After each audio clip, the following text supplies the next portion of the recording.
Bonjour à tous et bienvenue pour cette présentation du Mariel Tarot. Donc il s'agit de l'édition en anglais, la deuxième édition. L'autrice et l'illustratrice sont une seule et même personne, Mary White. Alors voilà un petit peu comment ça se présente, avec une boîte rigide.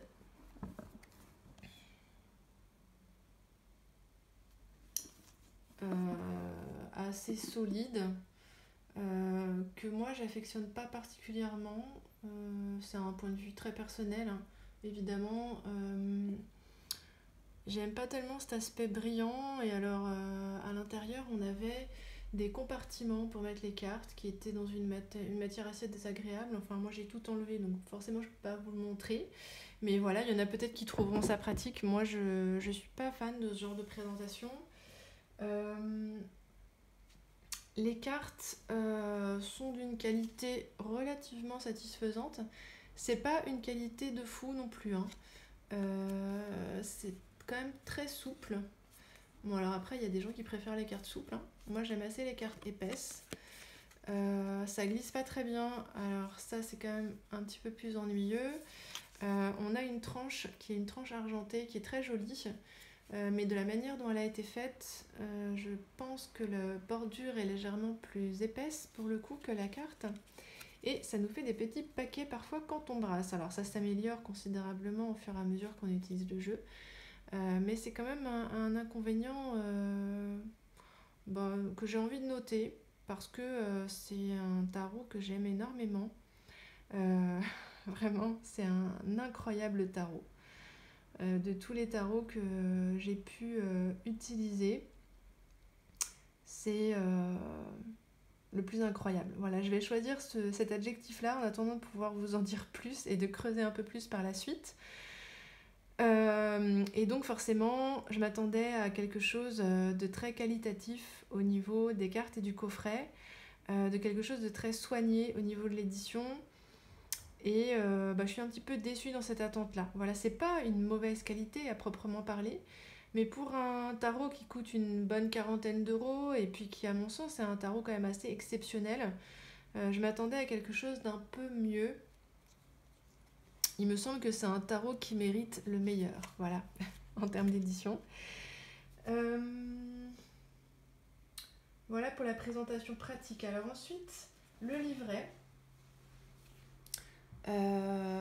que voici, qui est très fourni, et heureusement parce que c'est un tarot qui est très érudit, et ce serait vraiment dommage de ne pas avoir accès aux informations fournies par l'autrice.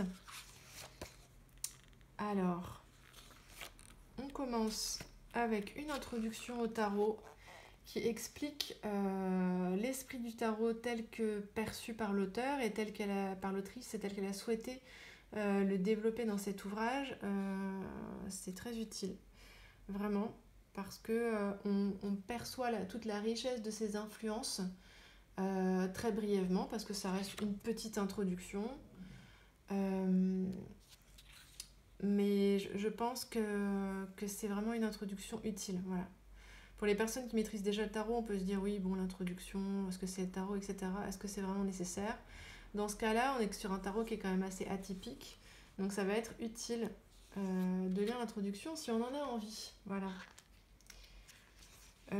Ensuite, en ce qui concerne les cartes, les textes de présentation sont globalement relativement longs. Ça peut varier selon la carte, selon l'arcane.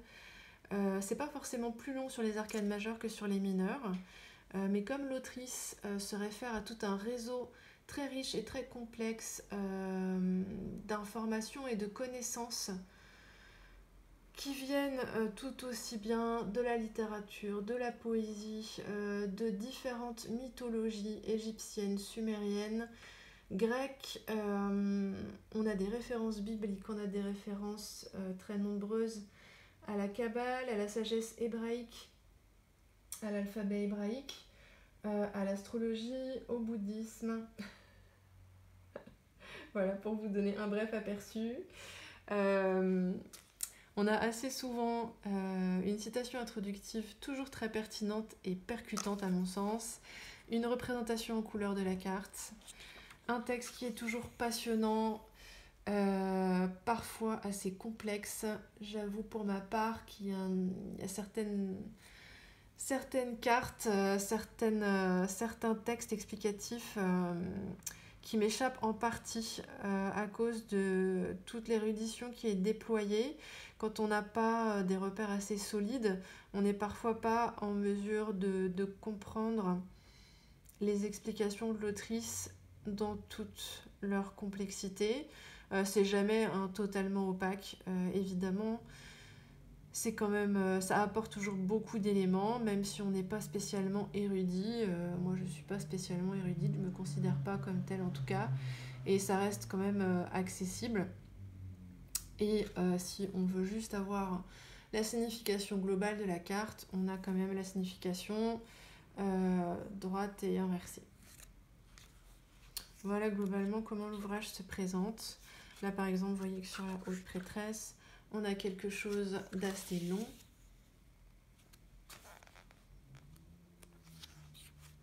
Voilà. Alors on peut aussi picorer en fonction du contexte du tirage, du temps dont on dispose, de la motivation qui nous pousse ce jour-là. On peut picorer dans le texte ou lire tout le texte. Voilà, si on décide de tirer une seule carte et qu'on veut vraiment s'en imprégner, c'est intéressant de se plonger dans le texte. Voilà. Pour l'ouvrage, on a des tirages qui sont proposés à la fin. Voilà. Je n'ai testé pour le moment que le premier qui est déjà extrêmement intéressant. C'est un tirage en 3 cartes, mais on n'a pas le traditionnel passé, présent, futur que moi personnellement je n'utilise pas beaucoup, que j'affectionne pas particulièrement. Là on a plutôt un tirage, qu'est-ce qui se passe à l'intérieur de moi, qu'est-ce qui vient à ma rencontre depuis l'extérieur, qu'est-ce qui gravite autour de moi, et puis un conseil en carte 3. Voilà. Donc moi j'aime beaucoup ce tirage-là. Je l'utilise maintenant quasiment tous les jours. Et après on a des tirages beaucoup plus complexes. Est-ce que j'ai testé celui-ci? Pas encore je crois, mais j'en ai eu envie. Pour les relations, un tirage en oui-non. C'est pas systématique, c'est très intéressant. Quand on va avoir une réponse claire, un tirage sur les vies passées, et puis ensuite on a un tirage là beaucoup plus complexe, plus spirituel. Voilà, ce sont des tirages inhabituels et très intéressants, comme ce tarot. Voilà. Alors, par où commencer? Donc ce tarot, il s'inspire des 3 systèmes principaux, qui sont le Marseille, le Rider-Waite-Smith et le Thoth. Le tout assaisonné de toutes les références très variées auxquelles l'auteur a fait appel. C'est assez époustouflant de voir à quel point elle a su marier avec une grande cohérence toutes les différentes influences qui sont déjà présentes dans le tarot, mais pas forcément explicitées clairement, et qui sont aussi les siennes, qui sont ajoutées librement, des références plus littéraires, plus philosophiques, plus récentes. Voilà, il n'y a pas de barrière dans ce tarot, il n'y a pas... il n'y a presque pas de frontières ou pas de limites. C'est assez incroyable, vraiment. Il n'y a pas de limite d'époque, il n'y a pas de limite de culture, il n'y a pas de... Alors, est-ce que je peux vraiment dire il n'y a pas de dualité ombre-lumière ou féminin-masculin? Bien sûr qu'on les retrouve, puisque de toute manière on les vit, et que on les vit au quotidien, ces dualités-là, et que le tarot représente aussi la structure de l'âme, son chemin de vie, donc inévitablement on les retrouve. Mais dans ce tarot, l'ombre et la lumière ne sont pas clivées. L'ombre et la lumière se marient avec beaucoup de grâce, beaucoup de puissance aussi. Et je vais pouvoir vous l'illustrer avec des exemples par la suite. Voilà ce que je peux dire pour introduire un petit peu ce tarot. Alors je peux vous donner déjà un aperçu de toutes les sagesses. Je vais essayer d'utiliser ce terme-là pour résumer les origines des différentes références que l'autrice utilise dans ce tarot. Alors on dit de ce tarot dans certaines reviews que c'est un tarot chamanique. Alors oui, c'est un tarot qui peut être ressenti comme chamanique, mais pas que, et loin de là. Parce que c'est un tarot qui est certes très enraciné, mais est très puissant et très sauvage aussi, qui développe des énergies indomptées. Je pense que déjà dans les cartes que vous voyez là, ça peut vous parler de ça. Mais c'est aussi un tarot très érudit. Comme je le disais tout à l'heure, un tarot qui a beaucoup de majesté, qui s'ancre dans différentes époques et dans différentes traditions, et même s'il est tout à fait possible de le lire purement en intuitif, parce que les cartes sont très puissantes et très parlantes, comme vous le voyez déjà. Je trouve moi qu'il est dommage de ne pas étendre les tentacules de la pensée en utilisant les textes très riches et les références très riches que l'autrice nous propose et qui se recoupent merveilleusement. Et c'est ça aussi qui est admirable dans ce tarot, c'est que c'est cohérent, tout est cohérent. C'est comme si on pouvait percevoir le tissu de l'univers, le tissu de la vie au travers de ce tarot et au travers de différentes cultures ou références qu'on pourrait croire antagonistes ou tout du moins différentes et difficiles à marier. Là, tout se marie en fait dans ce tarot. C'est assez magnifique, c'est comme une très belle métaphore de l'incarnation sur Terre, telle que moi je peux la percevoir en tout cas. À la fois merveilleusement spirituelle, élevée et divine, et à la fois très ancrée, très animale, sauvage, terre à terre aussi. Bon, voilà un petit peu ce que j'en perçois. Alors, revenons à nos exemples, ne nous écartons pas. Alors, par quoi est-ce que je vais commencer? Donc, dans les citations qu'on trouve dans le livret, on a des citations qui vont être plutôt littéraires, on a des citations de Mark Twain, on a des citations qui sont plutôt poétiques, on a William Blake, on a un poète persan qui s'appelle Hafiz of Persia. On a aussi des citations qui sont empruntées au bouddhisme, a priori, ou imputées à Bouddha. On a des citations qui sont plutôt proches de l'univers des soufis. J'essaie un petit peu de me référer à mes notes pour essayer de vous donner une vision la plus complète possible de ce que moi j'ai perçu. Voilà, c'est très varié, très varié. Alors, pour ce qui est du bouddhisme, ici, avec ce cavalier de disque, cavalier de pentacle, on a une référence à Bouddha enfant.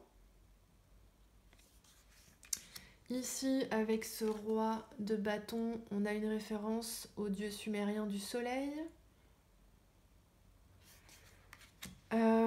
Ici, avec le vide de coupe, on a une référence à Hercule, et plus spécifiquement à son combat contre le lion de Némée, dont la peau était invulnérable, et qui constituera un de ses attributs dans sa légende. Donc ici, on a une intervention de la mythologie grecque. Ici, sur le pendu, on a un rapprochement qui, moi, m'intéresse beaucoup, qui est fait avec Judas.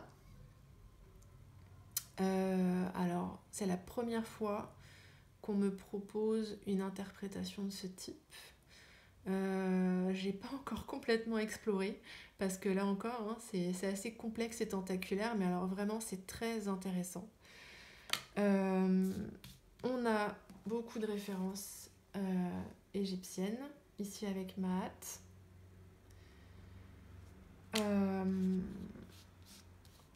Voilà. Alors le chariot, et notamment l'allégorie, notamment au travers de l'allégorie de Platon, qui présentait l'âme humaine comme un chariot, et une pièce vraiment centrale dans ce tarot-là. Il est vu, le chariot, en tout cas par l'autrice, comme une pièce centrale. Et cette allégorie du chariot, elle est reprise dans les arcanes mineurs également, je vous en parlerai tout à l'heure. Et elle est très présente, on la retrouve très souvent. Ici, on a une magnifique tempérance. Alors ici, on comprend très bien pourquoi certaines personnes ressentent ce tarot comme puissamment chamanique, parce que là, c'est difficile hein, de... Ça saute aux yeux en fait, hein, c'est difficile de ne pas le voir. On a des représentations animales qui sont très puissantes. On les dirait presque vivantes. L'art de l'autrice, j'en ai pas parlé parce que là aussi c'est quelque chose qui saute aux yeux et exceptionnel pour moi. Elle transmet tellement de vie, de puissance et de force, le tout allié à une esthétique que moi je trouve irréprochable dans ses œuvres, que vraiment, moi qui aime les tarots qui nous interpellent, là je suis vraiment servie et j'y pense à ce sujet. C'est un tarot qui interpelle, c'est un tarot qui peut choquer. Alors pour le moment, je ne crois pas avoir montré d'images. Alors j'ai montré des images qui interpellent, ça c'est sûr, parce que c'est le cas de quasiment toutes les cartes de ce tarot. Mais on n'a pas encore vu des personnages nus, mais on a des personnages nus. On voit les organes génitaux très clairement sur certaines cartes. C'est toujours très pertinent. Voilà, rien n'est gratuit. Mais si c'est quelque chose qui vous déplaît, je vous conseille peut-être d'arrêter ici parce que je vais montrer certaines de ces cartes par la suite parce que je trouve qu'elles jouent un rôle important dans ce tarot-là. Et que voilà, tout est pensé en fait dans ces cartes. L'autrice, je crois, a pensé le moindre détail. Il y a pléthore de symboles. C'est des cartes qui sont très très très riches à la lecture. Et voilà, je ne me vois pas faire l'impasse sur ces cartes-là parce que ce tarot-là, de toute manière, c'est un tarot qui vient nous chercher. C'est un tarot qui vient agiter les profondeurs en nous. Hein. S'il s'appelle, je crois que c'est Landscapes of the Abyss, le sous-titre, j'ai envie de dire. Oui, sur l'ouvrage, on le voit. C'est pas par hasard. Vraiment, ça vient plonger assez loin dans l'inconscient et dans les ombres. Mais l'ombre est toujours mariée à la lumière, à mon sens, dans ce tarot.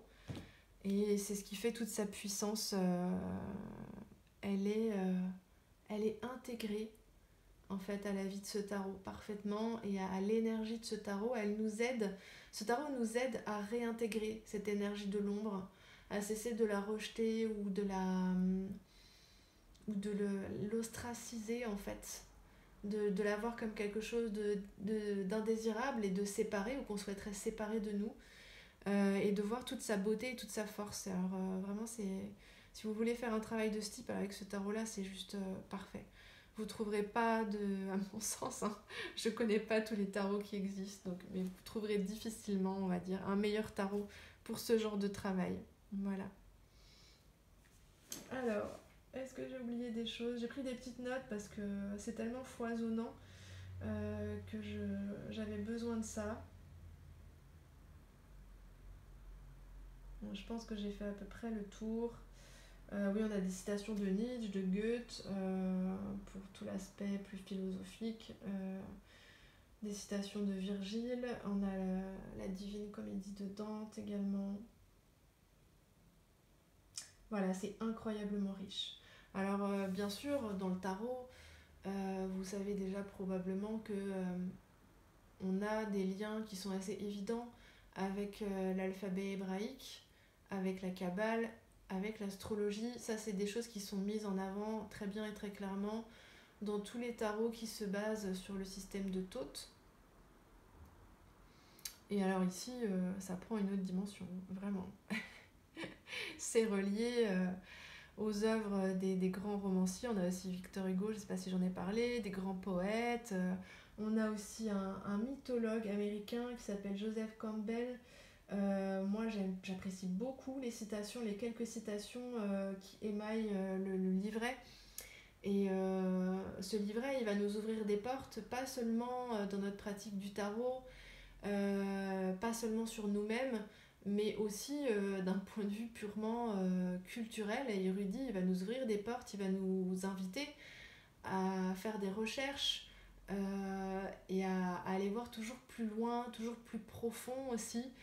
Voilà, je pense que c'est un tarot avec lequel on peut tout faire, même si moi, à mon sens, c'est plutôt un tarot qui va, euh, qui va être utile dans l'exploration de soi, de ses profondeurs, de ses ombres, ou alors peut-être dans des explorations plus relationnelles.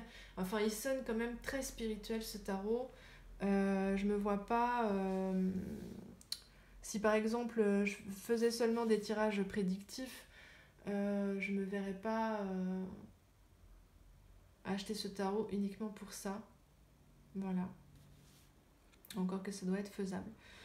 Bien évidemment. Alors ensuite, je voudrais aussi vous montrer à quel point la cohérence est poussée dans ce tarot et notamment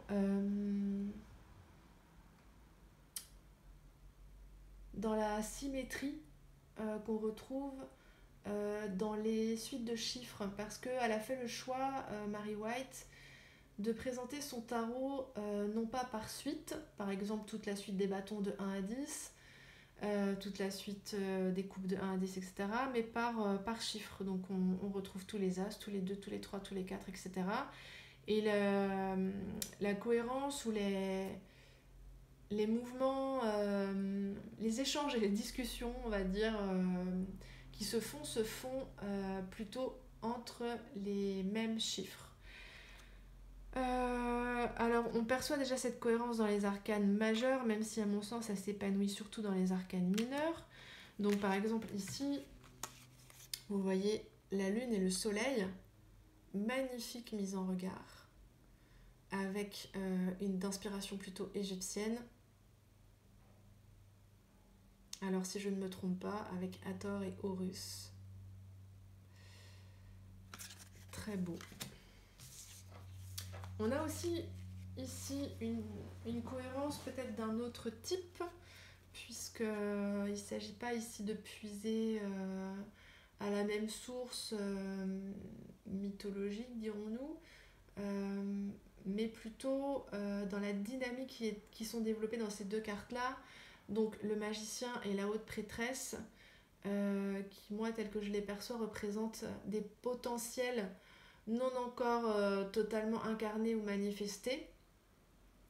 C'est ce moment en fait, ce moment à la création un petit peu de l'univers, que ce soit l'univers macrocosmique ou microcosmique, à l'intérieur de nous, ce moment où tout est possible, où tous les potentiels sont là, cette espèce d'obscurité initiale qu'on retrouve à l'intérieur des deux personnages, et dans cette obscurité dans laquelle on va puiser, cette source des potentiels infinis, encore informe, dans laquelle on va puiser pour en extraire de la matière, des ressources, de la sagesse, de l'inspiration.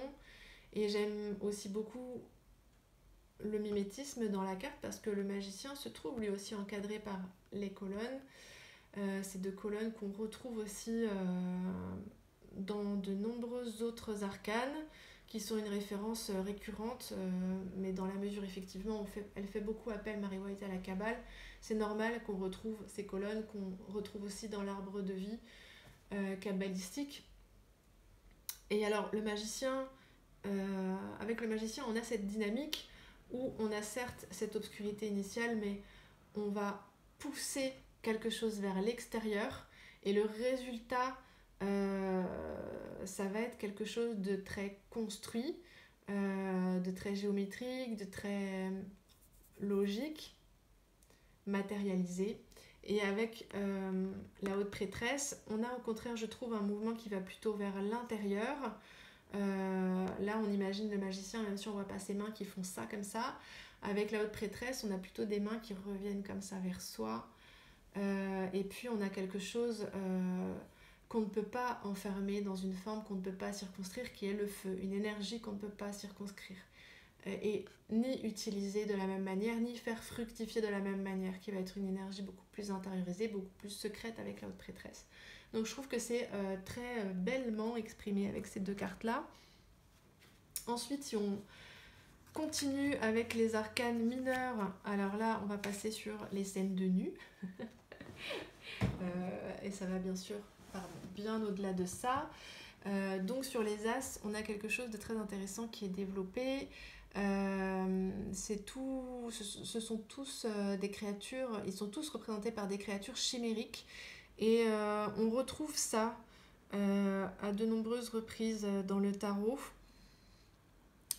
C'est très riche en signification parce que on a des attributs qui sont divins, qui sont animaux, qui sont féminins, masculins, et le tout est marié pour nous aider à mieux comprendre tous les différents aspects de l'arcane. Et je trouve que sur des As, c'est particulièrement intéressant d'avoir des créatures chimériques puisqu'on est sur le bourgeon de la suite. J'aime bien ce rapprochement parce que je ne sais pas si vous connaissez la gémothérapie, la thérapie des bourgeons, mais on a cette idée justement, enfin c'est plus qu'une idée, on a ce fait, ce constat, que dans le bourgeon de la plante sont contenus tous les grands principes guérisseurs qui vont ensuite se déployer et se répartir un peu différemment dans la plante.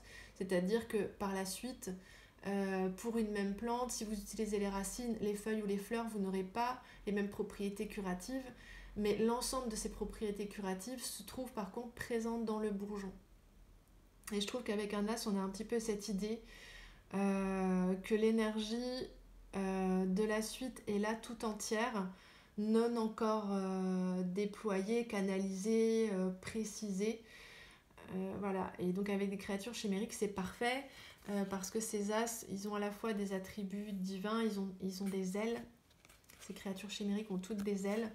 Elles ont des attributs qui sont à la fois féminins et masculins. Elles ont des attributs animaux. Ici, on retrouve le serpent.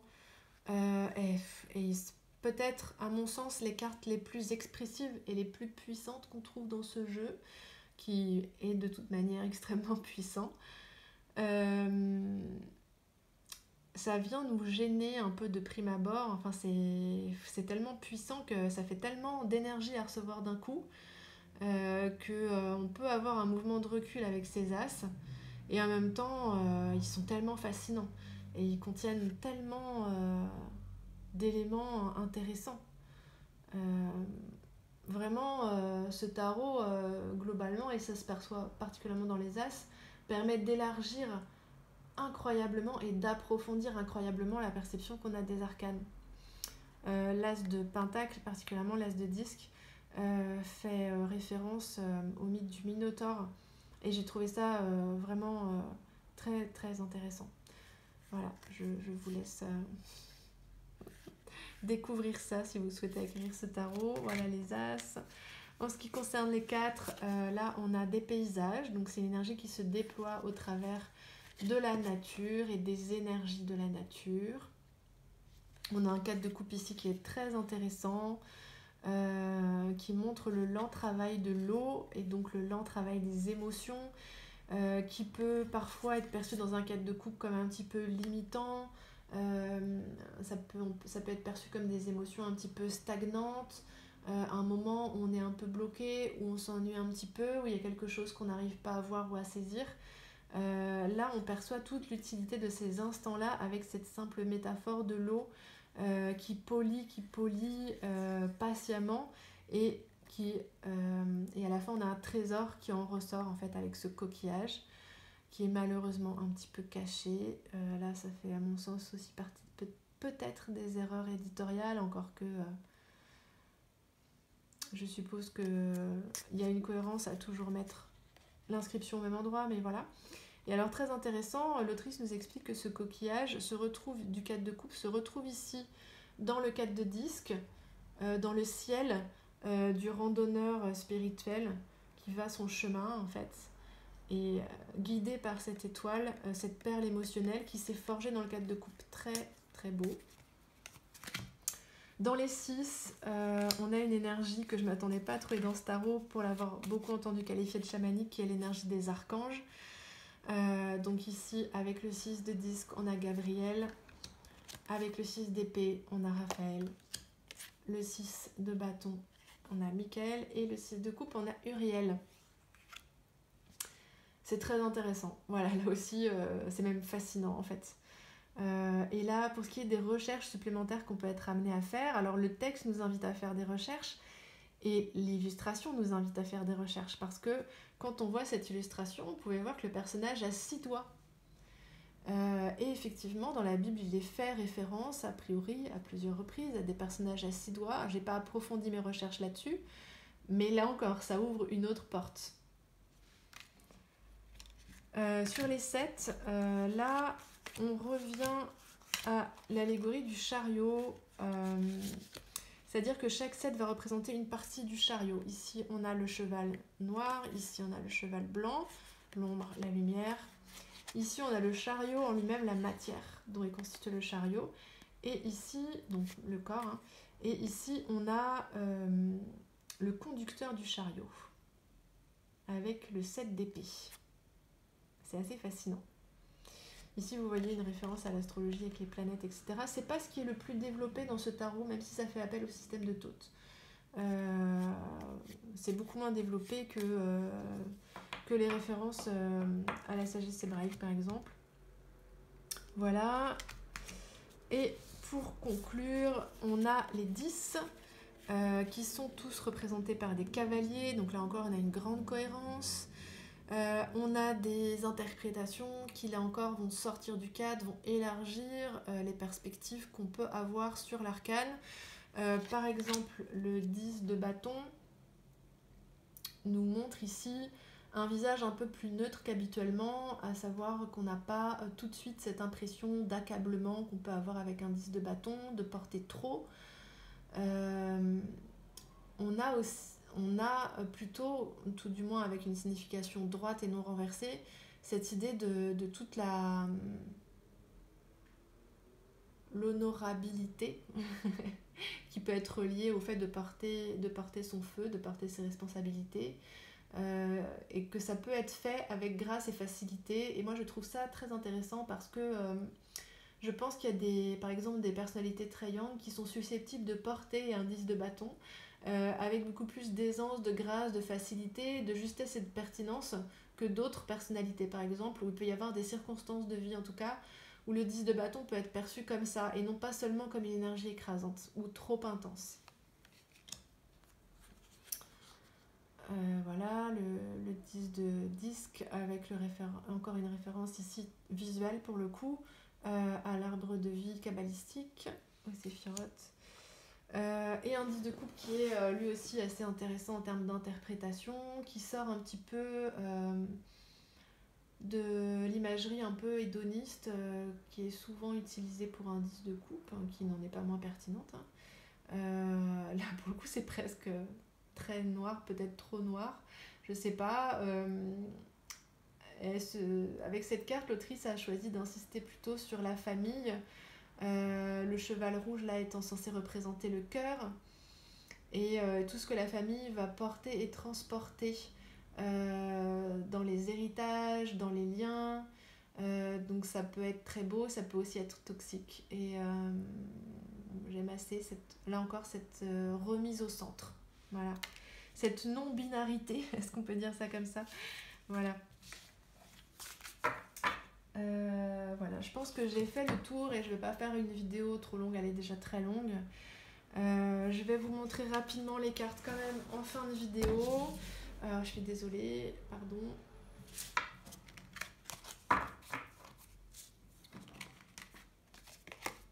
Alors, pour que vous ayez un aperçu au moins de chaque carte, j'aime bien faire ça pour clore la vidéo. Donc, un tarot merveilleux, majestueux, très impressionnant, très puissant, qu'on peut trouver peut-être trop puissant. On n'a pas forcément envie de faire un travail aussi approfondi sur l'ombre, en tout cas c'est pas forcément non plus pertinent de tout temps. Je sais que moi ce tarot, ça fait à peu près 1 an que je l'ai repéré. Au début j'avais pas du tout envie de l'acheter, hein. J'ai tout de suite vu sa beauté, j'ai tout de suite été percutée par sa puissance, mais j'étais pas prête à l'époque à travailler avec un tarot comme ça. Et on peut ne jamais être prêt, hein, il n'y a pas de problème avec ça. Mais bon, si vous êtes resté jusqu'à la fin de cette vidéo, je suppose que vous êtes quand même touché et que votre intérêt, en tout cas, a été retenu par ce tarot, qui pour moi est un tarot d'exception, un tarot majeur, c'est pour ça que j'avais très envie de le présenter, qui ouvre d'incroyables perspectives sur soi, sur le tarot, sur des sagesses de toutes les époques et de tous les endroits du monde. J'ai pas parlé de ça, mais on a aussi de la sagesse chinoise, même si c'est pas central, mais l'autrice utilise également des références de ce type. Et moi j'ai une très grande admiration pour cette personne, pour la beauté, l'immensité, la cohérence de son travail. Qui a dû, je pense, prendre un certain temps. Voilà, je ne suis pas allée vérifier combien de temps elle a mis à faire ce tarot, mais c'est un travail de très grande envergure, époustouflant.